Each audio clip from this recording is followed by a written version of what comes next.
termasuk seorang Pegawai Kanan Jabatan Ketua Menteri Melaka direman 5 hari di Mahkamah Konstitusi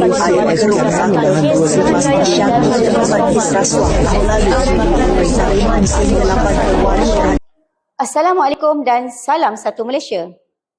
Saya Mazlan binti Ramli, MPU 3353, khusus Integriti dan Anti Rasuah 2. Hari ini saya akan membentangkan satu skrip video yang bertajuk Integriti Pemimpin Masa Depan Negara.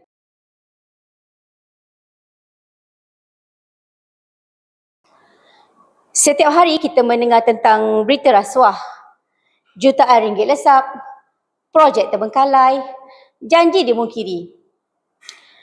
Tetapi, siapa yang rugi? Fikir-fikirkan.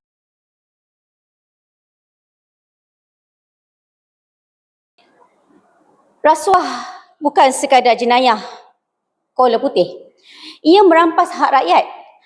Hospital tanpa peralatan lengkap, sekolah dengan kemudahan yang buruk, jalan raya yang berbahaya. Wang yang sepatutnya untuk kita hilang ke dalam poket segelintir pemimpin yang tidak berintegriti.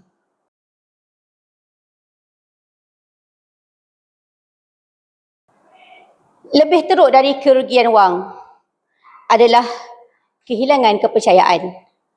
Bila pemimpin rasuah, rakyat mula rasa ragu. Ragu pada sistem, ragu pada undang-undang, ragu pada masa depan. Negara tidak boleh maju jika kepercayaannya runtuh.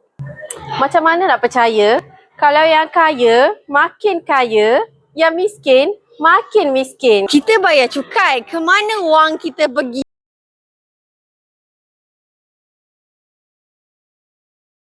Tetapi kita boleh ubah ini. Bermula dengan integriti. Integriti bermaksud pemimpin yang amanah dengan tanggungjawab. Telus dalam keputusan, mengutamakan rakyat, bukan diri sendiri. Pemimpin berintegrasi, membina negara.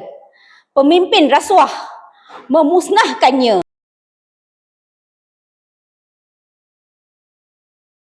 Dan anda bukan sekadar rakyat, anda adalah pengawas. Soal bila ada ketidakadilan, laporkan bila nampak rasuah. Awasi pemimpin kita. Gunakan suara anda. Buat laporan ke SPRM, sebar kesedaran, undi dengan bijak. Masa depan negara bukan di tangan pemimpin saja, tetapi di tangan kita semua. Jangan diam. Jangan biarkan, bersama kita boleh.